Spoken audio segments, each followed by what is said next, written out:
po jako akawuwo bakireta bo barukumanya barete Maria scrap. Ekigambo bomu bw'okyogerako buli omu wali yeekanga olw'ezezize zitulikira mu bitundu by'eggwanga eby'enjawulo ne zirumya abawerako ko n'abandi okulugulamu obulamu. Mu munisipaali y'e Kasese ku kyalo Kogere mu division y'e Nyamwamba, abantu 3 okuli abaana 2 bapookeza mu ddwaliro lya Kirembe oluvannyuma lw'okulonda bomu bwe badde balonda scrap n'ebwatuka era ne bayisibwa bubi nnyo nga kati bapookya n'abisago.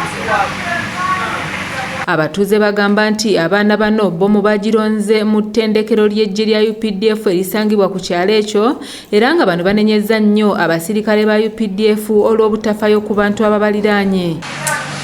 Susan Biranga wa Luganda w'abaana bano agamba nti abaana baabwe bali mu bulumi obutagambika bw'atyo n'anenya UPDF olw'okulagajjalira abantu ate berina okukuuma. Twagira tuti obundi yayatikira hariya aho bari kukorera amazoezi w'abasirikale kumbe yari mu bantu mu maka hata basirikare kuba kuzata basiga batagireyo kureba ngo ebi bakora byayate karundi byasigarayo hata bana bo bari kuza mu byabo byo kuzana bapikinga scrap kuba pikingire scrap batorana neki ekibashanjire kitabarukire. Akuli eddwaliro lya Kirembe Onesimansi Kibaya ayogedde ku mbeera y'abantu abalumiziddwa wabula n'akakasa nti abasawo bakola butaweera okulaba nti bataasa obulamu bwabwe.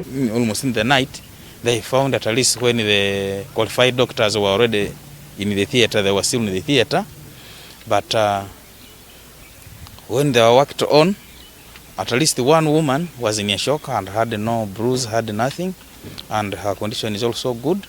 She's improving. Then we had also Mumbere Gilbert was also a young boy of aged around 13 years. He's also in children's ward. He had also a small bruise around here, around the arm, and the condition was also not worrying. Omwogezi wa poliisi mu kitundu kino Alusaka Tumwine akakasizza okulumizibwa kw'abantu bano era n'ategeeza nti okunoonyereza ku bomu eno kutandikiddewo bunnambiro.